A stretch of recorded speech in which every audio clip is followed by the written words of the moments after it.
오늘 말씀의 제목은 애매한 태도와 위치에 서 있는 성도들에게입니다. 어, 예수 믿는다는 것도 사실 알아가면 알아갈수록 참 구체적이기보다는 우리가 추상적으로, 그죠? 감을 가지고 해왔구나라는 걸 알게 될 때가 있죠. 네, 애매하다라는 말은 희미하고 분명하지 않다라는 의미가 있습니다. 확실하지 않은 것. 우리의 인생이 어, 왜 애매한 상황을 많이 만날까요? 어, 저는 그렇게 생각하고 성경에서도 그렇게 말하고 있습니다. 인생은 제한된 인생이기 때문에 그렇습니다. 어떻게 제한되어 있냐? 한평생에 우리가 선택 없이 태어나서 한 부모와 한 가정과 그 가족의 가정을 만나잖아요. 어, 외가 쪽으로, 친가 쪽으로 만나기도 하고, 때로는 고아처럼 자라가면서 부모가 아닌 사람을 부모라고 부르기도 하고, 그렇게 되어져서 자라가는데 그 전마다의 환경이 평균이 없이 다 달라요. 그런데도 불구하고 인생은 제한되어 있습니다. 어, 제가 숟가락론을 말씀드리려는 건 아닌데 우리는 다 시작이 I에서부터 시작하잖아요. 그죠? 다 똑같이 시작해요. 근데 환경이 너무 다 달라요. 그리고 사회를 배우는 것도 다 각처에마다 다릅니다. 그런데 내가 세상을 좀 알겠다 싶은 때는요. 언제죠? 뭐 7살짜리가 이 세상을 어떻게 살아가야 되나 라는 그런 푸념과 50대가 하는 고백은 좀 다르겠죠. 그런 것처럼 우리는 많이 살아도 또 아직 살아갈 날이 많음에도 불구하고 막연하고 굉장히 애매할 때가 많습니다. 어, 이 변하고 발전하는 시대 흐름 속에서요. 우리는 우리가 알고 있는 것만으로는 부족해질 때가 있습니다. 특히 우리가 예수 믿고 사는데 세상에 변하는 것도 알아야 되잖아요. 에베소서 2장 1절에서부터 3절 말씀에 이렇게 말하고 있습니다. 그는 허물과 죽었던 너희를 살리셨도다. 그때에 너희는 그 가운데서 행하여 이 세상 풍조를 따르고 공중 것을 잡은 자를 따랐으니 곧 지금의 불순종 아들들 가운데서 역사하는 영이라. 전에도 우리가 다 그 가운데 있었는데 우리는 뭘로 살았다고 말하고 있느냐? 본질상 진노의 자녀로 살아왔다고 얘기하고 있어요. 무엇을 해도 성공을 해도 실패를 해도 어떤 사람은 어떤 똑같은 일에도 상처받고 뭐 전쟁 같은 경우도 그렇잖아요. 둘이 붙었는데 어떤 사람은 승자가 되고 어떤 사람은 패자지만 결과적으로는 둘 다 손해봤다라고 얘기하는 경우도 많고 우리는 어쩔 수 없이 어느 한쪽에 속해서 살아가게 됩니다. 그게 애매한 거예요. 우리의 입장이라는 거죠. 제가 설교 때마다 늘 얘기하지만 여러분들 말씀 들을 때도 입장에 따라서 듣는다니까요. 그래서 정체성이 중요하다고 말씀드리지 않습니까? 아니, 나는 독립운동가예요. 난 나라를 생각하는 사람이에요. 라고 말하지만 반대편에서 봤을 때는 게릴라예요. 그죠?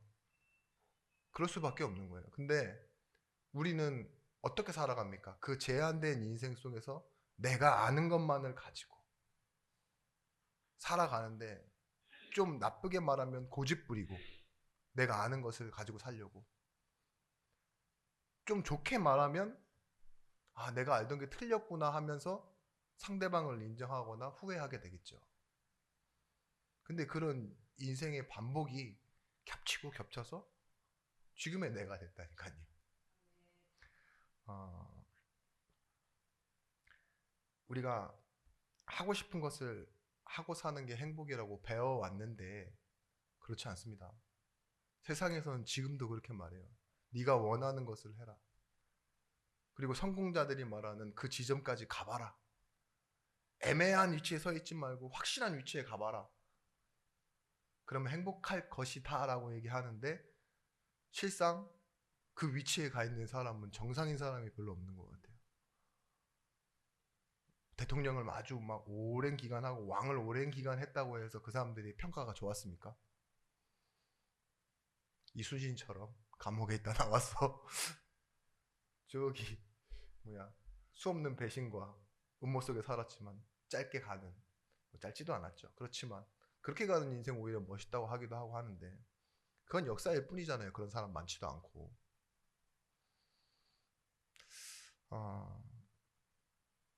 히브리서 2장 15절 말씀에 또 죽기를 무서워함으로 한평생 매여 종로를 타는 모든 자들을 놓아주려 하심이니 이렇게 말하는데요. 우리의 인생이 태어나면서 죽을 때까지 뭘 걱정하면서 살아가느냐? 죽기를 두려워한대요. 아이가 엄마 뱃속에서 나왔을 때 그렇게 크게 우는 이유가 뭐래요? 두려움과 무서움 때문이래요. 새로운 낯선 환경에서 내가 죽었다라고 생각한대요. 아직 언어도 모르고 의식도 똑바르지 않은 아이가 느끼는 그 세상에 대한 공포가 그렇다는 거죠. 그래서 울면 태어난다 그러잖아요. 근데 그 시작이요, 죽을 때까지 변하지 않아요. 힘들면 뭐래요? 힘들어 죽겠다. 그죠? 좋아도 뭐라 그래요? 좋아 죽겠네. 그런데 우리 마음속에 물론 삶을 포기하시는 분들도 계시지만 그런 게 두려운 거예요. 너무 내가 힘든 것, 죽을 것 같은 그런 어떤 상황 이런 게 너무 싫은 거죠. 그래서 성경이 이렇게 얘기합니다. 술 취하지 말라. 이는 방탕한 것이니 오직 성령으로 충만하지 말라. 충만하라. 충만함을 받으라.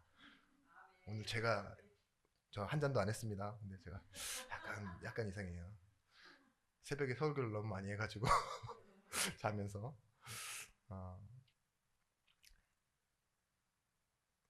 세월을 아끼라 때가 악하니라. 그런데 술 취한다는 게 뭐죠? 그 취함으로써 잠시 동안 기분이 좋아지는 거기도 하지만 시간은 흐르는 거잖아요. 때가 악한데 왜 술 취하지 말라라고 얘기했을까요? 여러분 술 취하면 많이 취하면 뭐가 없어져요? 평상시에 내가 없어지고 때로는 필름이 끊겨요. 그 시간이 사라진다고요. 그러니까 취하지 말라 그러는 거예요. 근데 우리가 술에 취하지 말라는 것뿐만이 아니라 때로는 여러분들이 취해서 하는 게 뭔지 한번 생각해 보셨으면 좋겠어요. 분명히 사람에 취해 있는 사람이 있습니다. 그죠? 어떠한 돈이나 명예에 취해 있는 사람이 있다니까요. 그것 때문에 시간이 금방 빠르게 흘러버려요. 근데 결국은 뭐죠? 사람은 떠나가게 돼 있고 언젠가 관계도 정리해야 되는 순간이 옵니다. 공통적으로 그래요. 그럼 뭐죠? 사람은 슬퍼하고 아파하고 허무해져요. 돈도 그런 겁니다. 젊을 때야 그렇지만 나이가 많이 들어서 정말 여러분에게 진짜 필요하고 있어야 될 것이 무엇일까요? 지금 좀 직면하고 계신 분들 있잖아요.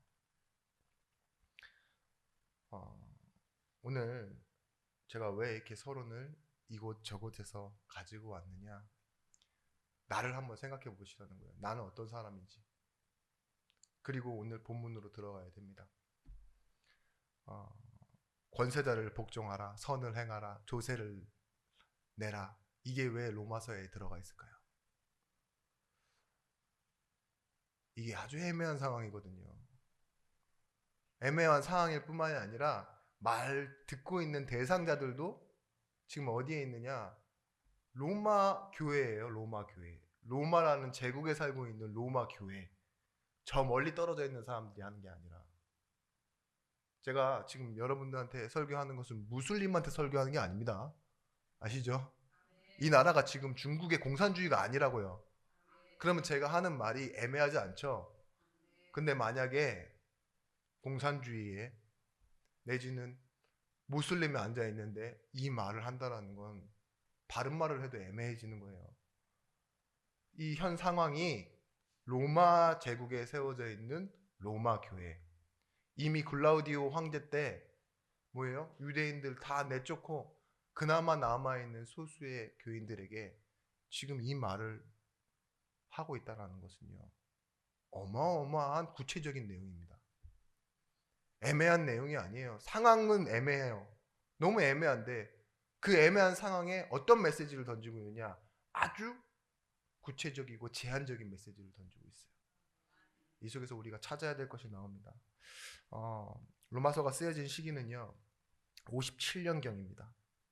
글라우디오 황제 이후 네로 황제가 집권해 있는 시기예요.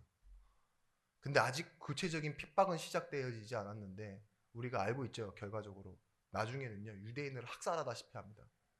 유대인을 사람을 몸을 묶어서 횃불로 쓰고 모든 그 유대인들을 거의 다 핍박해요.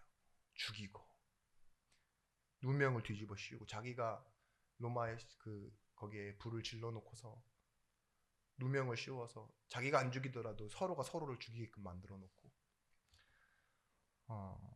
그리고 사자의 밥으로 주고 방화범이라는 타이틀을 부어놔서 살아갈 수 없게 만들어 놓는 시기 이전에 이 말씀이 지금 주어진 거예요.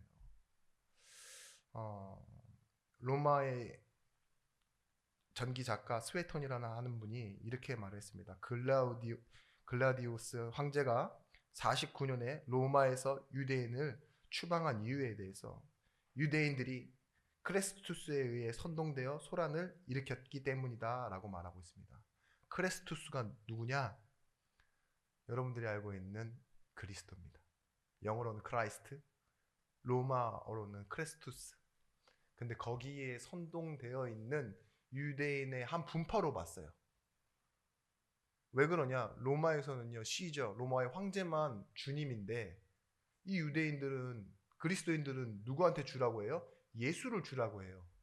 죽어서 있지도 않은 분을 갖다가 그분을 왕이라고 하고 주라고 하니까 거기에 선동되어서 나라에 전혀 도움이 되지 않으니, 그죠? 복종하지 않으니 내쫓자 이래서 글라우디우스 황제 때 이미 내쫓았어요. 그리고 남아있는 아직 어려움을 겪고 있는 로마 교회에 오늘 편지가 전달되어진 것입니다. 예수 믿으면서 좋은 현상도 있지만 역기능만 남아있는 그 로마 교회를 향해 바울은 어떤 권면을 했느냐? 첫 번째입니다. 하나님을 인정하라입니다. 그냥 하나님을 인정하라가 아니라 먼저 하나님을 인정하라입니다. 로마서 13장 1절 2절 말씀에 각 사람은 위에 있는 권세들에게 복종하라. 권세는 하나님으로부터 나지 않음이 없으니 모든 권세는 다 하나님께서 정하신 바라. 그러므로 권세를 거스르는 자는 하나님의 명을 거스름이니 거스르는 자들은 심판을 자취하리라. 여기서 뭐라고 말하고 있냐? 권세자들한테 복종하라고 말해요. 이게 무슨 말입니까? 안 그래도 힘든데. 근데 우리가 예수 믿는다고 권세자들에게까지 복종하란 말입니까? 조금 뭔가 이상하죠? 약간 우리는 민주주의화 사상이 강하잖아요. 개혁을 일으켜야 될 것 같고 독립을 해야 될 것 같고. 근데 그렇게 얘기하지 않습니다. 왜 권세자들에게 복종해야 되느냐? 왜 권위를 인정하고 존중해야 되느냐라는 거죠. 권세가 하나님으로부터 왔기 때문입니다. 그 하나님으로부터 왔다는 말은 다른 말로 뭐예요? 하나님이 주셨다라는 거예요. 주시지 않으면 가질 수 없기 때문에. 또 다른 말로는 어떻게 되느냐? 통치자에게 주신 권세를 인정하지 않으면 하나님이 주신 권세를 멸시하는 거다. 즉 하나님을 멸시하는 것이기 때문에 하나님을 인정하라. 하나님이 세우신 악한 사람이라도 모자란 사람이라도 나쁜 사람이라도 하나님이 세워두셨기 때문에 세워져 있는 것이다. 좋은 지도자이든 나쁜 지도자이든 하나님이 뜻이 있어서 세우신 거예요.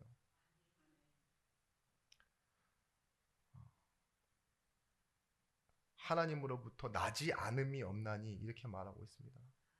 예수님께서 빌라도에게 잡히셨을 때 불법 재판이에요. 그래서 얼마든지 거부할 수 있고 그 자리에서 나올 수 있었어요. 그럼에도 불구하고 한 말도 하지 않는 예수에게 빌라도가 왜 아무 말도 하지 않느냐? 내가 너를 풀어줄 수도 있고 너를 이 자리에서 죽일 수도 있는 권세를 가진 자라는 걸 알지 못하느냐라고 했을 때 예수님이 이렇게 얘기하세요. 네가 하나님이 주신 권세가 아니었으면 그 자리에 있을 수 있는 줄 아느냐? 나는 알고 있다 이렇게 얘기해요.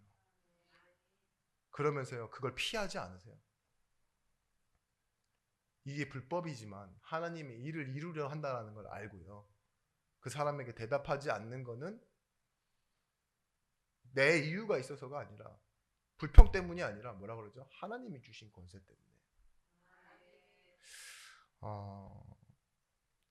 우리가 하나님으로부터 온 권세를 인정하는 것이 하나님을 믿는 자녀의 거룩한 구별법입니다. 세상 사람들은 자기 기준으로 내 마음에 안 들어, 내지는 평이 안 좋아, 사람들의 그 여론을 의식하고 우리에게 이익이 되는 방향과 반대야 라고 말하지만 우리는 어떻게 봐야 되느냐?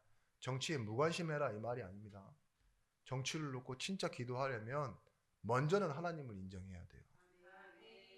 여러분들은 얼마나 정치적인 사람인 줄 아십니까? 정치를 몰라도 정치적으로 살아요. 그게 뭐예요? 나에게 이익이 되고 내 편으로 만들고, 그죠? 또 어떻게 하려고 해요? 내가 좋은 자리에 가려고 해요.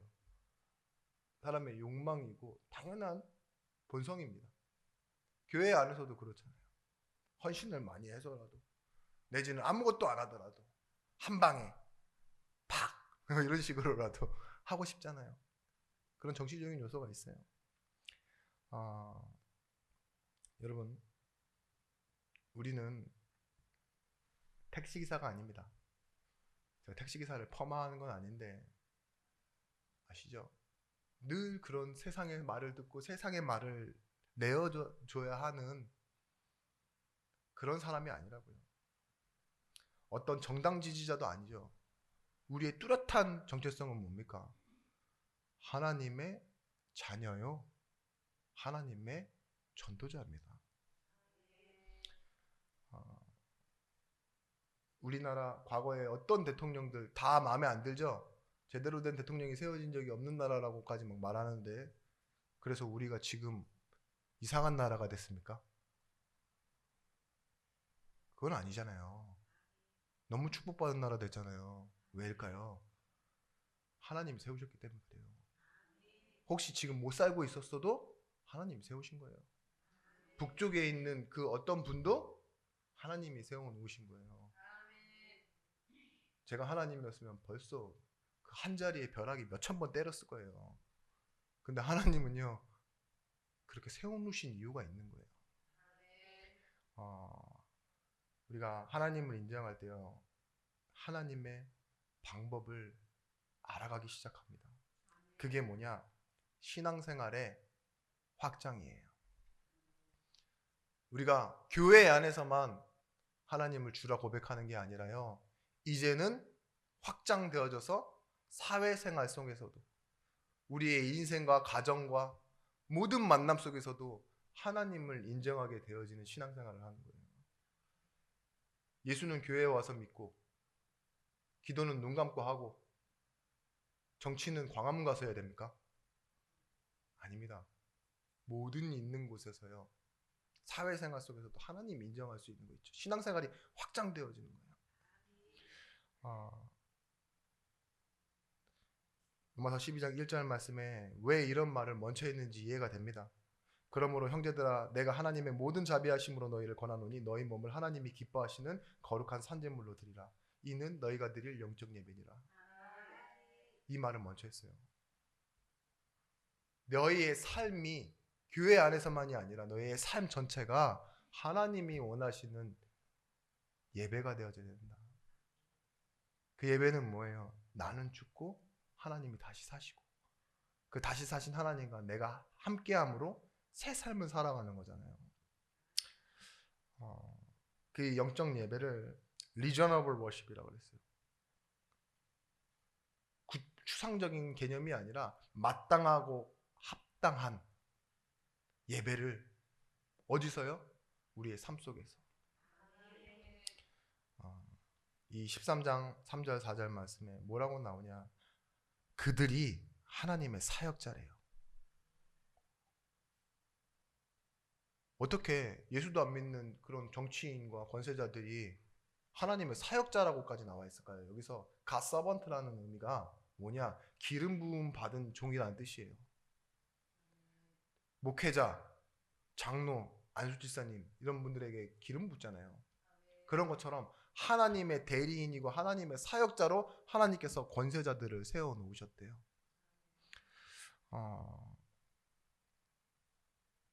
여기에는 하나님의 섭리가 있습니다. 섭리를 뭐라고 하느냐? 하나님은 준비하시고 그 준비하신 일을 이루기 위해 성취하십니다. 이 안에 있는 모든 과정을 섭리라고 해요. 그냥 어느 순간 우연히 일어나는 일 없이 하나님이 준비하신 거고 또 하나님은 이 일까지 이끌어 가시는 거예요. 이 과정을 보고 섭리라고 합니다. 하나님 그 섭리에 이 권세자들과 믿지 않는 사람들과 여러분 주변에 있는 사람들, 주변에 일어나는 일 모든 것을 다 사용하시는 겁니다.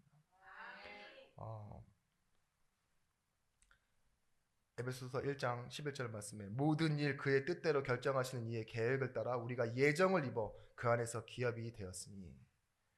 마태복음 6장 8절 말씀에도 그러므로 그들을 본받지 말라. 구하기 전에 너희에게 있어야 할 것을 하나님께서 다 아시느니라 이렇게 얘기했어요. 그런데 우리가 알고 있는 이 마태복음 10장 29절 말씀에 뭐라고 합니까? 참새 2마리가 한 아사리원에 팔리지 않느냐? 그러나 너희 아버지께서 허락하시지 아니하면 그 하나도 땅에 떨어지지 아니하리라. 하나님이요. 참새 한 마리도 하나님의 계획 없이는 하나님의 뜻 없이는 떨어뜨리지 않는데요. 그런데 하나님이 어떤 정치인이 쓰는 것, 어떠한 불공정하고 무질서하고 말도 안 되는 불공정한 일이 일어난다.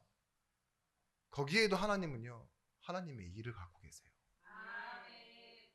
왜? 예수님의 제자 중인 한 사람을 통하여 팔리게 하시고 불법 재판인 곳에서 빌라도에게 재판을 받게 하시고 빌라도는 죄를 모르겠다 하는데도 굳이 십자가를 지게 만드십니까? 그리스도의 사역을 이루게 하시기 위해서. 우리 수요일날 말씀드렸잖아요. 느헤미야가 한 손에는 뭐예요? 이 도구를 들고 한 손에는 검을 들고 어렵사리 성전을 재건했어요. 불안한 상황에서, 그죠? 근데 그 성전을 재건할 수 있는 이유가 뭐였죠? 페르시아의 술 맡은 관원장으로 자기가 있었는데 뭘 기억해낸 거예요? 고레스의 칙령. 이스라엘과 전혀 상관없는 사람인데 그 사람을 데리고 오셔서 바벨론을 멸망시킨 후에 뭐예요? 포로였던 이스라엘은 돌아가라. 그리고 성전을 재건해라. 이런 말도 안 되는 로또 복권을 주신다니까요, 하나님이. 왜 그럴 수 있습니까? 하나님은요, 하나님의 일을 하세요. 요셉이 왜 팔려갔는데 감옥까지 가고 감옥 안에서 기억해주지 않았는데 결국은 그의 형제들을 살리고 애굽이란 나라에 자리 잡아 몇 세대가 지나 430년 뒤에 애굽을 나와 가나안으로 갑니까? 하나님의 섭리. 물론 태어나는 남자아이들 다 죽었어요. 그런데 하나님을 두려워하는 산파 둘이서 뭐 했어요? 모세를 살리잖아요. 하나님의 섭리. 우리는 그 섭리 속에 삽니다. 세상의 역사 속에 살지만 더 중요한 건 뭐예요? 하나님의 섭리 안에 살아요. 그렇기 때문에 여러분들이 진짜 바라봐야 될 건 뭐냐? 세상에서 자꾸 변하는 현상이 아니라 뭐죠? 하나님의 섭리. 하나님의 주권입니다. 우리는 하나님을 아버지라 말하기도 하지만 세상을 볼 때 국가를 지키시는 주권자 하나님, 더 나아가서는 전 우주를 통치하시는 우리 주 하나님, 이렇게 고백할 수 있어야 돼요. 그렇기 때문에 우리는 내 개인을 놓고 가정을 놓고 교회를 놓고도 기도하지만 저 멀리 전 세계를 놓고도 기도할 수 있는 거예요. 뜻이 하늘에 이루어진 것 같이 땅에서도 이루어지기 원합니다. 여러분, 하나님을 인정하는 사람에게는요, 점점점 보여지고 알게 되어지는 게 있어요. 보여지는 것이 결국은 뭐냐?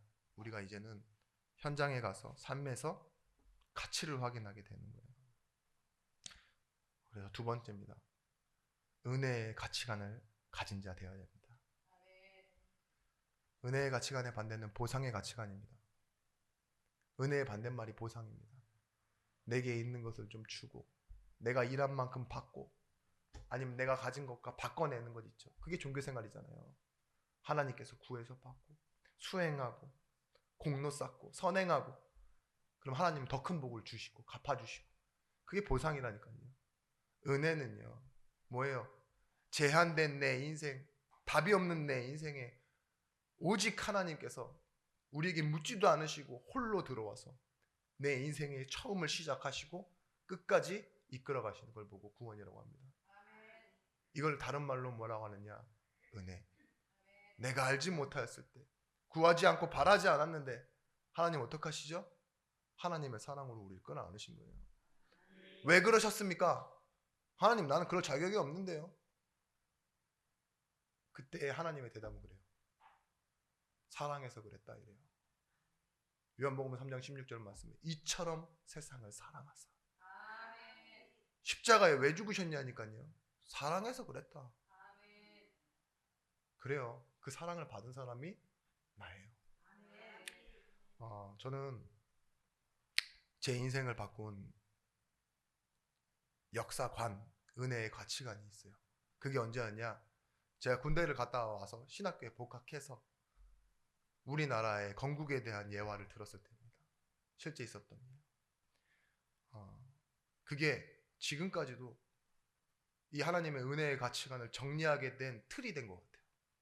그걸 잠시 짧게 말씀드리자면 이승만이라는 사람이 선교사님에게 영어를 배웠지만 예수는 믿지 않는 학생이었어요. 과거 급제에 7번인가 떨어졌고요. 그리고 그 과거제도가 폐지되면서 출세길이 막혀버린 사람이에요. 똑똑했던 사람인데 근데 고종에 대해서 고종 폐위 운동이죠. 고종을 쫓아내야 된다. 바꿔야 된다. 왕. 거기에 앞장서다가 5년 8개월 동안 사형 선고받고 5년 8개월 동안 감옥에 있었던 사람입니다. 근데 시대의 흐름이 어떤지 이제 미국의 원조를 받아야 되기 때문에 그때 누군가를 뽑는데 영어를 잘하는 사람이 이승만이라는 사람인 거예요. 그래서 사형수에서 나와서 이승만이라는 사람을 미국의 밀사로 보냅니다. 5년이라는 시간 동안 3개의 박사 학위를 땄어요. 공부하면서. 그래서 이승만 박사라고 그러잖아요. 저희는. 과거에 떨어진 게 참 다행인 거죠. 그런데 이 사람이 그 누가 알았겠습니까? 대한민국을 개헌하는 최초의 대통령이 될 줄. 그렇게 돌아옵니다. 그 실패자가. 감옥에 5년 8개월 갇혀 있는 동안 이승만 대통령이 뭘 봤냐? 성경을 봤어요. 내가 그냥 영어 배우기 위해 선교사님 따라다녔는데 그게 아니라 나를 향한 하나님의 계획이 있구나. 우리나라의 하나님의 계획이 있구나. 이걸 발견한 거예요. 그리고 미국으로 가서도 하나님이 이루어 놓으신 자유민주주의가 어떤 건지를 본 거예요. 그래서 1948년 재헌국회를 시작하면서 이승만 대통령이 이렇게 말했습니다. 대한민국 독립민주국 제1차 회의를 여기서 열게 된 것은 우리가 하나님께 감사해야 할 것입니다. 종교 사상 무엇을 가지고 있는지 누구나 오늘을 당해가지고 사람의 힘으로 된 것이라고 우리는 자랑할 수 없을 것입니다. 그러므로 하나님께 감사를 드리지 않을 수 없습니다. 나는 먼저 다 우리가 성심으로 일어서서 하나님에게 우리가 감사를 드릴 터인데 이윤영 의원 나오셔서 간단한 말씀으로 하나님께 기도를 올려주시기 바랍니다 라고 얘기했어요. 이 이윤영 의원이 사실은요, 어떤 분이냐, 목사를 하고 있는 겸직 의원이었어요. 이 목사님이 개헌할 때 어떻게 기도했냐? 우리나라의 첫 번째 국회에서, 재헌 국회에서 기도할 때 이렇게 기도했습니다. 하나님, 우리가 반만년 우상을 걷어내고 기독교 자유민주주의 국가로 시작하게 하심에 감사드립니다. 전 이 부분 보면서요, 제가 알게 모르게 받을 수 있는 상처가 싹 정리됐습니다. 제가 하나님의 주권 없이 사람의 역사만으로 좁게 볼 수 있는 제 신앙의 한계를 넘어갈 수 있는 틀을 만들었습니다. 일제 약 40년 동안 우리가 당했던 고통, 굉장히 불합리한 거죠. 나쁜 거죠. 그런데 그게 아니었더라면 우리나라는 5,000년 동안 흘러왔던 그 우상 문화를 걷어낼 수 없어요. 한 번에 끝낸 거예요. 우리나라 어떻게 됐습니까? 이승만 대통령이 이후에 한 사람의 대통령이었지만 왕정시대 이시조선이 끝나고 뭐 했어요? 모든 곳에는 목회자가 필요하다. 이래서 군대에는 군목, 병원에는 원목, 뭐 형무소에는 형목, 이런 식으로 다 집어넣었다니까요. 그게 우리 이 6.25 끝나고 완전히 피폐해진 나라에서요, 이렇게 밤에 보면 십자가가 보일 수밖에 없는, 그렇게 많은 십자가가 보일 수밖에 없는 기독교 선교국가로 일어나게 된 거예요. 병원도 많고 학교도 많고 이렇게 빨리 발전한 나라 없다 그러잖아요. 근데 우리나라는 뭐예요? 저 나눠져 있는 저 윗사람들과는 다르게 자유민주주의, 한류, 온갖 최신 삼성의 나라 아닙니까? 우리나라가 그렇게 된 이유가 뭐죠? 다 선교예요. 자유가 보장되지 않았더라면 전 난민촌에 가봐서 압니다. 여러분이 가지고 있는 그 갈등 대부분 없을걸요? 뭐 어디 학교에 입학하고 졸업했냐 막 이런 급 따지고, 어느 집에 이사를 했냐 이러는 재산 막 따지고, 명품 가방, 참 여러분들 쓸데없는 고민하고 계십니다. 한번 난민이 되어보셔야 되는데 자녀가 아픈 게 얼마나 걱정되는데 그죠?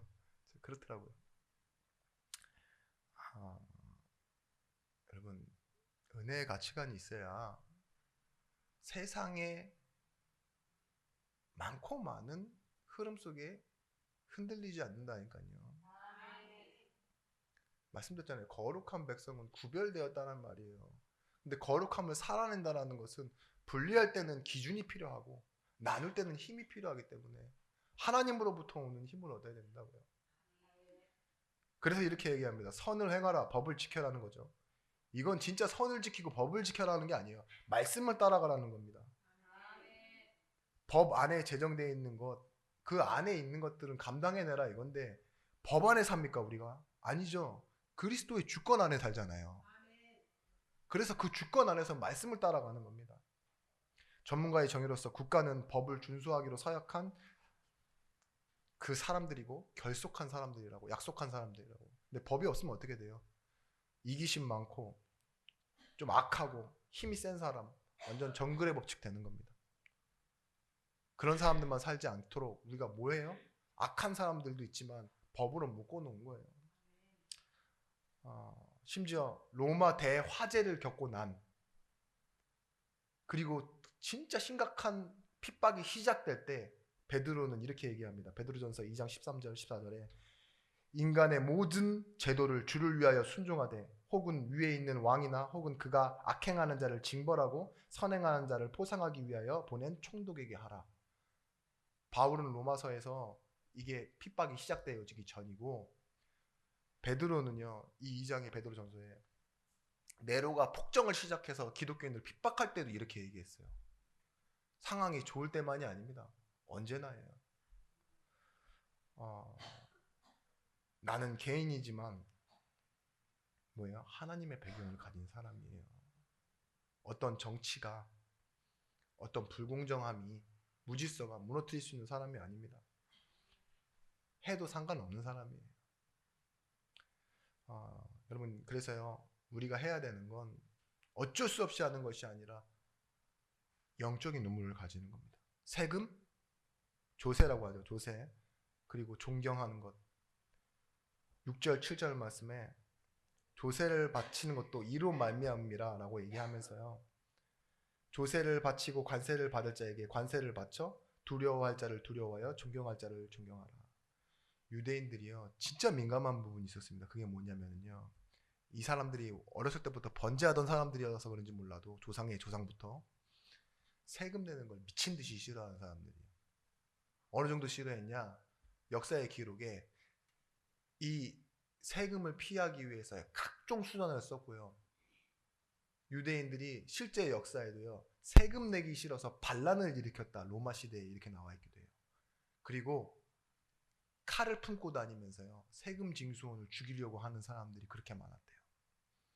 그래서 성경에서 창녀와 세리를 같은 취급하는 걸 볼 수 있어요. 그만큼 유대인은 세금에 미친 듯이 싫어하는 사람이에요. 근데 이 바울이 뭐하죠? 로마서 13장에 세금 내래요. 이렇게 도전적인 말씀이 어디 있습니까? 이렇게 구체적인 말씀이 어디 있겠습니까? 지금 그렇게 말하고 있습니다. 근데 그건 뭐냐?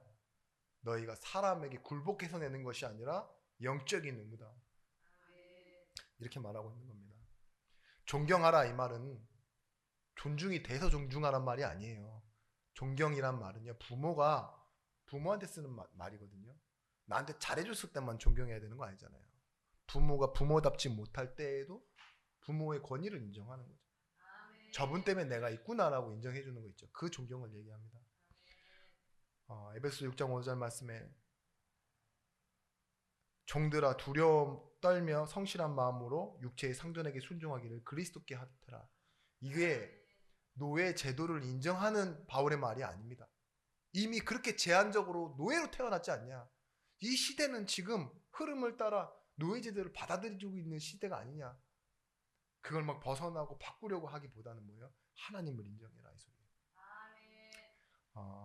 여러분, 그래서요, 우리는 선을 행하고 영적인 의무를 가지는 데는요, 가장 중요한 힘이 필요합니다. 그게 뭐냐?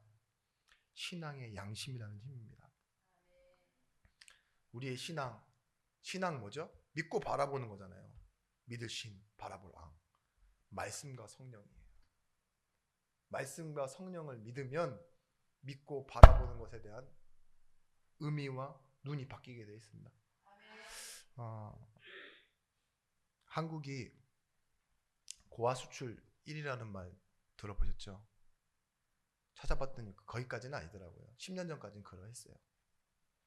명예롭지 않은 1위, 자살률 1위는 아직도 우리나라가 하고 있고요.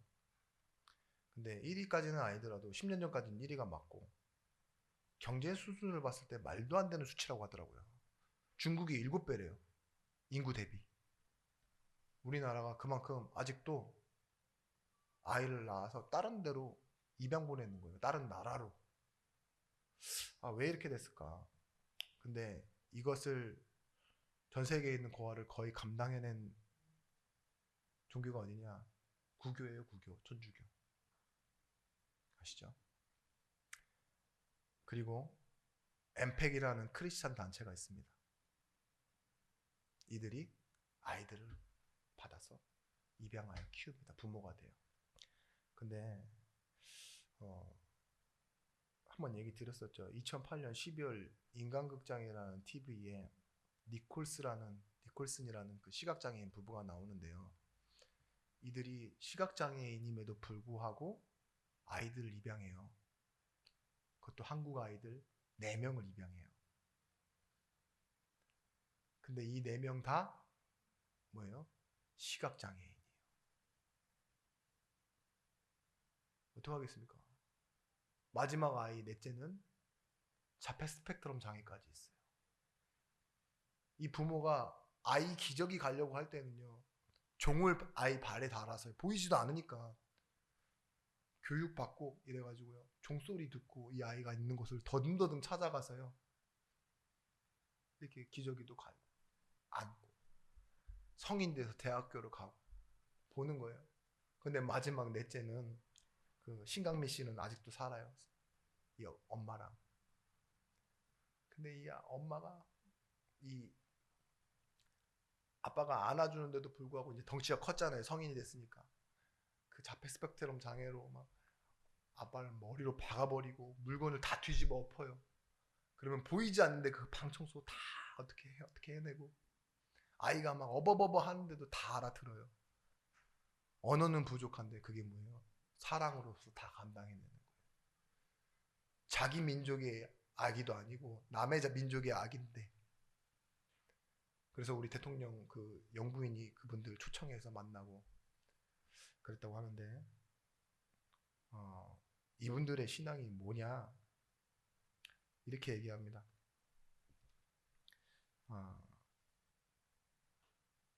기독교 신앙과 밀접하게 관련되어 있고 연관되어 있습니다. 우리가 그리스도께 나아갔을 때 우리는 하나님의 가족으로 입양되었다고 성경은 말해주기 있기 때문입니다. 그렇게 말하며 아이들을 이렇게 키워내더라고요. 그런 힘이 어디서 나왔을까요? 자기 한 몸 돌볼 힘도 없는 사람들인데 특별히 우리나라 아이들을 그렇게 할 수 있는 건 뭐라고요? 선을 넘어서서 살아갈 수 있는 거. 그게 신앙의 양심이라니까요. 양심. 우리는 뭔가를 제대로 할 때만 양심이라 그러죠. 그런 양심이 아니라요. 사람을 사랑하는데도요. 남이 할 수 없는 걸 뛰어넘어서 할 수 있는 거, 초월할 수 있는 거. 그게 신앙의 양심인 것입니다. 여러분 은혜의 가치관을 가지면 바꿀 것이 있습니다. 그게 뭐냐? 처음 말했던 보상의 가치관이고 두 번째는 기복신앙입니다. 기복신앙. 기복신앙은 반드시 정치적인 이슈가 변한 겁니다. 정치가 뭐죠? 돈 되는 거, 나에게 이익이 없느냐, 되느냐 이것을 가지고 판단하는 게 정치고 그게 결국은 뭐예요? 기복이에요. 근데 여러분 우리가 얼마나 신앙생활을 정치적으로 하느냐 내가 하나님께서 복받기 위해 기도한다니까요. 내가 평안해지고 내가 하나님의 말씀을 이해하고 잘 되기 위해서 예수 믿는 거 다 기복신앙입니다. 지역 개인의 손해보다 나라의 이익을 생각하는 개념은 거의 없습니다. 내가 왜 사람을 만납니까? 내가 왜 사람한테 돈을 씁니까? 그거 다 정치예요. 나 잘 되려고 해요. 내 만족하려고. 내가 어떤 때 기분이 좋습니까? 여러분 내 감정 기복 거기다 신앙 기복 이게 합쳐지면 육신적인 천재가 됩니다. 그렇다니까요. 감정에도 기복이 있는데 신앙에도 기복이 있어. 정치적이야. 그런 여러분의 민낯을 발견하기는 싫겠죠. 그런데 그렇습니다. 그렇게 되면 어떻게 되죠? 우리는 은혜의 가치관을 잃어버린 채 사람들이 말하는 기준으로 자꾸 나를 보고 사람을 바라보게 됩니다. 여러분 은혜의 가치관이라는 것이 정말 편하고 내가 어떻게 바라봤을 때 정말 행복한 것이기만 하느냐? 저는 그렇지 않다고 봅니다. 은혜의 가치관이라는 건 더 뚜렷한 겁니다. 애매하고 뭔가 희미한 그런 태도와 위치에서요. 은혜의 가치관이야말로 가장 뚜렷한 것을 선택할 수 있는 거예요. 가장 확실한 자리에 서 있을 수 있는 거예요. 예수 믿고 잘 되고 편해지고 뭐 누이 좋고 매부 좋은 그런 가치 편승하지 말라 그랬잖아요. 그걸 떼내야 돼요. 우리 안에. 내가 잘 되면 우리 자녀도 잘 되겠지? 지금 이 자리에서 메시지 흐름 때문에 말씀드리자면 그렇지 않습니다. 은혜의 가치라는 건 그만큼 구체적인 거예요. 아이들은 죄인으로 태어납니다. 아시겠죠? 모태신앙 때문에 돈 받고 교회의 시스템 때문에 이 아이가 하나님의 사람으로 살아가는 거 절대 아니에요. 그거는 어느 정도 영향이 있다? 라고 얘기하는 게 교회 입장에서는 좋지만요. 성도를 안심시킬 수 있으니까 성경적이고 신학적인 말로는 절대 그럴 수 없습니다. 그러면 구원이 100% 구원이 아니에요. 인간은 전부 죄인이고 내 자녀도 죄인이고 내가 아는 모든 것들은 다 죄인이에요. 그래서 다 따로 하나님이 만나 주셔야 돼요. 근데 그게 뭐냐? 은혜의 가치관이에요. 우리가 기복에 신앙을 맞춰 넣으면 안 됩니다. 그렇게 해석하면 안 돼요. 자기가 남편이면서 성경에 남편에게 복종하고 그리스도께 해라. 권세자가 대놓고서 권세자들에게 복종하라 했다. 이 말씀 갖다 쓰면 안 되는 거라고요. 은혜의 가치관을 가지고 있어요. 그래서 여러분 좋은 게 될 수 없습니다. 누군가를 대신해서 내가 뭘 해줄 수 있다라고 신앙생활 그렇게 착각하시면 안 됩니다. 안 괜찮습니다. 우리 인생은 슬픕니다. 시간이 갈수록 허무한 인생입니다. 그렇기 때문에 오늘 뭐 해야 된다고요? 솔로몬의 고백처럼 창조자를 기억하는 거예요. 그렇게 성공하고 지혜 있어도 뭐라 그래요? 헛되고 헛되다 라고 고백할 수 있어야 돼요. 창조자 하나님을 기억하시는 날 되시기 바랍니다. 세 번째입니다. 기도의 단어를 만들어야 됩니다. 그리고 기도의 단어를 만들어야 된다는 말이 어떤 말이냐?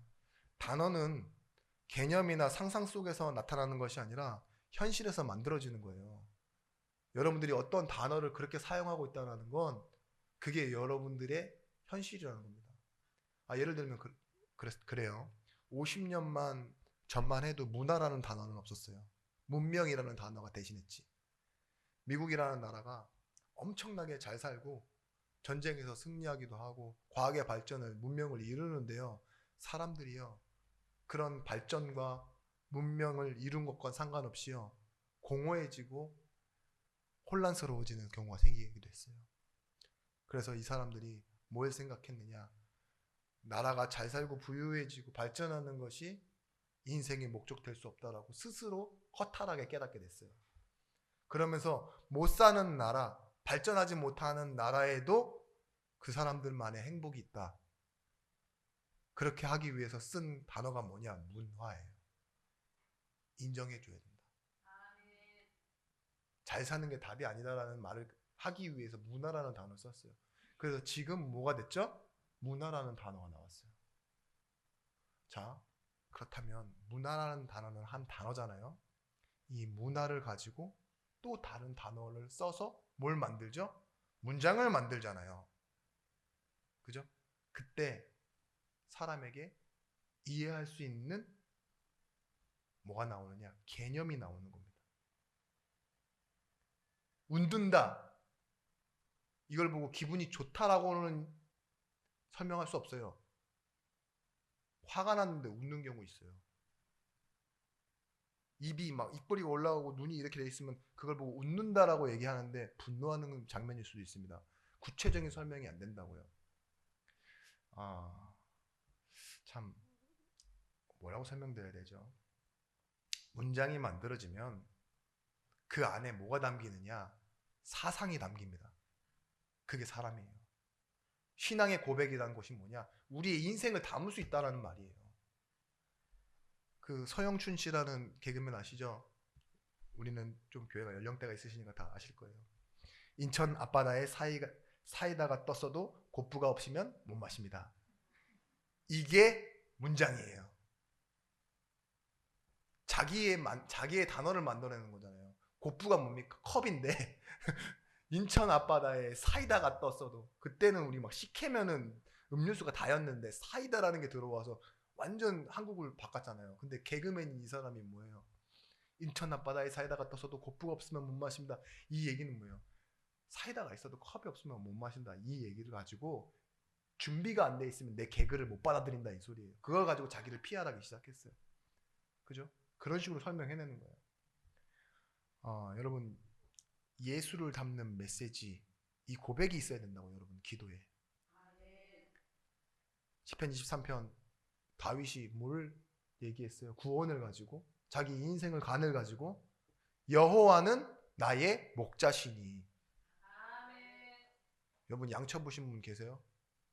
양고기나 좀 드셔보셨겠죠. 근데 목동으로 살았던 다윗의 인생에 뭐예요? 그 구원을 목자라는 단어에 담아내는 거예요.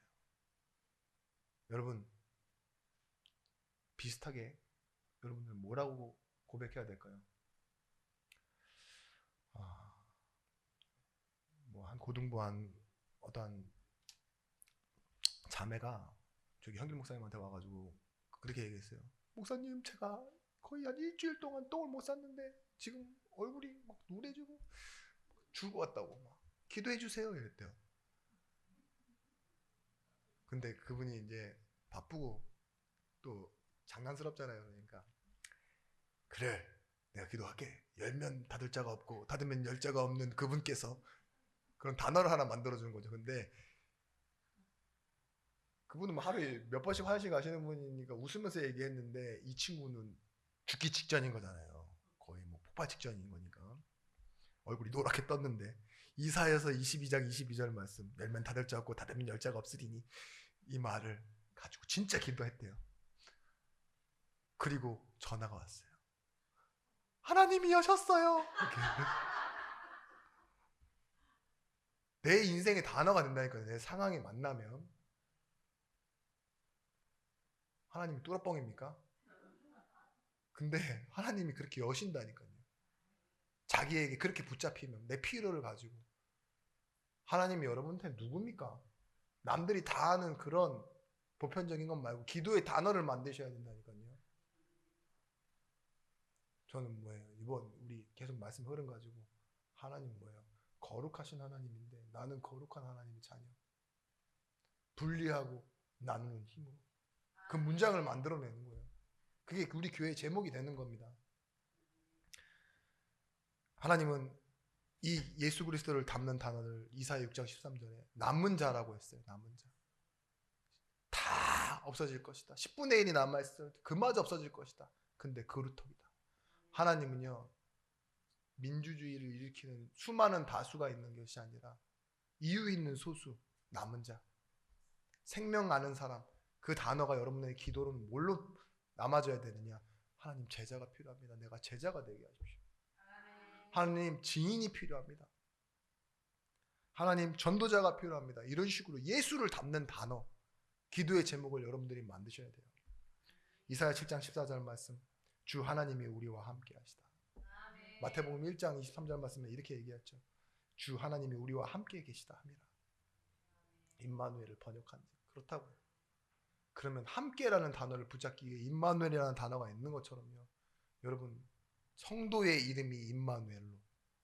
내가 성도를 놓고 기도할 때, 저 어저께 밤에도 좀 기도했어요. 생각나는 우리 교회 성도를 놓고 임마누엘이, 하나님이 우리와 함께 계시다. 기도의 단어를 만드시기 바랍니다. 그러면 결론적으로 애매한 태도, 애매한 자리가 어떻게 되어지느냐? 뚜렷한 태도, 확실한 자리에 서게 될 겁니다. 그게 구별된 길을 가는 성도의 길입니다. 다니엘서 3장 16절 말씀에 다니엘의 세 친구 사드락, 메삭, 아벳느고가 이렇게 얘기하죠. 정치적인 그런 이슈 속에서요, 자기들은 포로로 잡혀온 주제에 관리가 돼 있고 잘 살고 있어요. 근데 그 관리를 포기할 수 있는 확실한 태도와 확실한 자리가 어디입니까? 풀무불에 던져놓는다고 해도요, 왕이여 그렇게 말하지 마시라고. 그렇게 아니하실지라도, 그리 아니하실지라도 나는 이 일에 대하여 더 이상 할 말이 없다고. 우리를 살리실 건데 그리 아니하실지라도 우리는 할 수 없다고. 확실한 태도가 나오는 거예요. 은혜의 가치관. 정말 하나님을 인정하는 사람에게는요, 권세도 사실은 그 하나님이 주신 권세자도 이길 수 없는 겁니다. 다니엘서 6장 10절 말씀에 뭐예요? 이미 판이 어떻게 돌아가는지 알고 있어요. 왕의 조서에 찍힌 것도 알고 있어요. 그런데도 뭐합니까? 전에 하던 대로 뭐하죠? 감사하며. 감사. 정리되어 있는 거잖아요. 은혜의 가치관. 베드로를 불러놓고 심판합니다. 회의합니다. 그때 베드로가 이렇게 얘기합니다. 천하 인간의 구원 얻을 다른 이름 없다. 그러면서 4장 18절 19절 말씀에 그들을 불러 경고하여 도무지 예수 이름으로 말하지도 말고 가르치지도 말라 하니 베드로와 요한이 대답하여 이르되 하나님 앞에서 너희의 말을 듣는 것이 하나님의 말씀을 듣는 것보다 옳은가 판단하라. 이렇게 얘기해요. 어떻게 이룰 수 있죠? 먼저는 하나님을 인정하는 것. 그 안에서 확실한 태도, 확실한 자리가 나오는 겁니다. 하나님께 확실한 사람이 있을까요? 그건 불가능해요. 우리는 은혜로 사는 사람이기 때문에. 근데 하나님이 확실하고 완전하고 사실적으로 나를 돌보심을 믿으시면 됩니다. 우리가 지금은 핍박 시대를 사는 것은 아니지만요. 그렇잖아요. 여러분들이 예수 믿는 것 때문에 죽을 확률은 거의 0%에 가깝습니다. 그렇지만 우리가 감당해야 될 게 있어요. 그게 뭐냐? 이 복음운동 언약의 바톤이 전달되어지는 게 끊겨지고 있어요. 후대기에. 이것을 하나님의 마음으로 정치와 가정과 내 인생에서 하나님의 말씀을 가지고 바라보고 구하는 겁니다. 그게 여러분들에게는 참된 기도요. 참된 예배의 참석이요. 참된 만남이요. 어떤 일보다도 가치 있는 일이 될 것입니다. 이 시대에 한나같이 자기가 필요해서 구했지만 나중엔 뭐래요? 하나님을 인정하고 하나님이 필요하신 일에 사무엘을 달라고 기도하잖아요. 나시린을 달라고. 그랬던 한나와 같이 여러분의 인생이 조금 외로워지고 슬플지라도요. 뭐예요? 확실한 태도로 확실한 자리에서 한나처럼 기도하시는 한 주간 되시기 바랍니다. 기도하겠습니다. 하나님을 인정하는 성도가 되어지기 원합니다. 은혜의 가치관을 가지고 역사를 바라보기를 원합니다. 예수께서 우리에게 부딪히는 것을 가지고 기도의 단어를 만들 수 있도록 하나님 성령의 충만함을 허락하여 주시옵소서. 주 예수 그리스도의 이름으로 기도드렸습니다. 아멘.